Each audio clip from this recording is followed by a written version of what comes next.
সত্যি এক বিচিত্র এই বিশ্বজগৎ।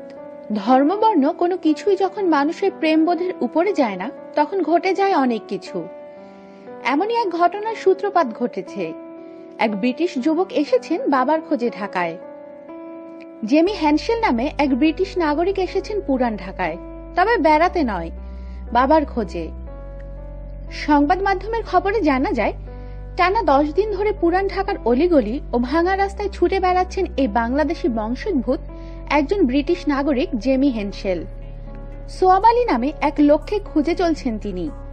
এই সোয়াব আলী তার হারিয়ে যাওয়া বাবা, তাকেই তিনি খুঁজছেন হন্যে হয়ে। মা ক্লারা হ্যানসেলের কাছে জেমি জেনেছেন বাবার আদি নিবাস হলো বাংলাদেশের পুরান ঢাকায়। 31 বছর পূর্বে যুক্তরাজ্য ছেড়ে ঢাকায় চলে আসেন তার বাবা সোয়াব আলী, আর ফিরে যাননি কোনোদিন। জেমি তখন কোলের শিশু ছিলেন। তবে তার বাবা সোয়াব আলী সম্পর্কে এর বেশি কিছু জানেন না জেমি।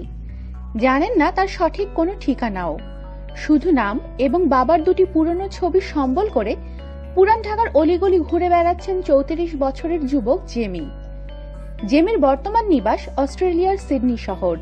সেখানেই তিনি আলোকচিত্রী, রন্ধনশিল্পী এবং টেলিভিশনে রান্না বিষয়ক অনুষ্ঠানের নামকরা উপস্থাপকও। দ্য নর্দার্ন মাঙ্কি .tv নামে তার নিজস্ব অনলাইন টেলিভিশন রয়েছে। জেমির মা ক্লারা বসবাস করেন যুক্তরাজ্যের ম্যানচেস্টারে। গত 11 জানুয়ারি রাজধানীর একটি রেস্টুরেন্টের সংবাদ মাধ্যমের সঙ্গে কথা হয় জেমি হ্যানসেলের সঙ্গে।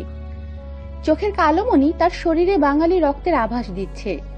তিনি জানিয়েছেন পিতার খোঁজে এক অনিশ্চিত অভিযাত্রায় নেমেছেন তিনি। এতদিন পর কেন জানতে চাইলে জেমির কালো চোখের টলটলে পানি সত্যি এবার উপচে পড়ল। চোখ মুছে বলতে শুরু করলেন, গত বছর আমি বিয়ে করেছি। আমার স্ত্রী লরা হাক্সলে সন্তান সম্ভবা। মাসখানেক আগে আমার স্ত্রী বলল, তোমার সন্তানের পিতা তো তুমি, তবে তোমার পিতা কে? এই কথা যদি তোমার সন্তান কোনোদিন জানতে চায়, তার জবাব কি আছে তোমার কাছে?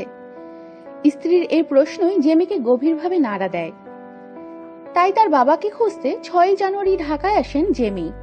না পেয়ে গত 16 জানুয়ারি মন খারাপ করে নিজের কর্মস্থল অস্ট্রেলিয়ার সিডনিতে ফিরে যান।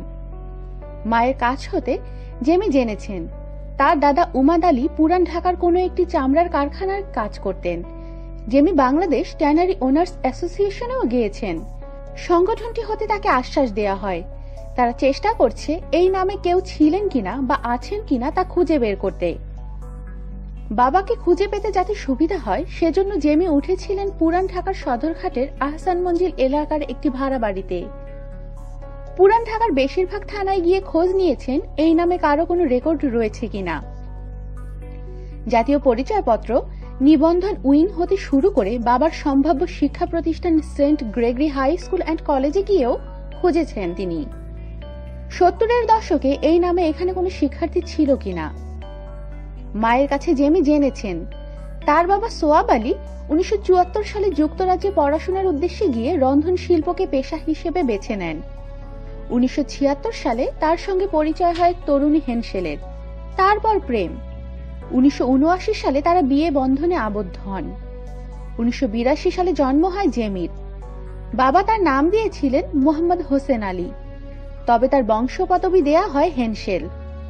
1986 সালে বাংলাদেশে একটি কাজে যাচ্ছেন বললে যুক্তরাজ্য ছাড়েন তার বাবা, তারপর আর ফেরেননি তিনি।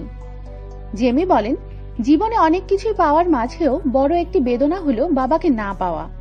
3 বছর বয়সে বাবাকে কেমন দেখেছিলাম তা এখনো মনে নেই। এখন আমি নিজে বাবা হতে চলেছি, তাই আমি আমার নিজের বাবা কি জিনিস তা বুঝতে পারছি। বাবাকে পাওয়ার কিছু সূত্র পেয়েছি। জুনে আবার আসব। বাবা যদি বেঁচে থাকেন তাহলে যেভাবেই হোক খুঁজে বের করব তাকে। সত্যিই কি খুঁজে পাবেন জেমি তার বাবাকে? আমাদের প্রত্যাশা রইল জেমি তার বাবাকে বা তার পরিবারের অন্য সদস্যদের যেন খুঁজে পান তার জন্মদাতাকে। আমাদের সাথেই থাকুন আর সাবস্ক্রাইব করুন।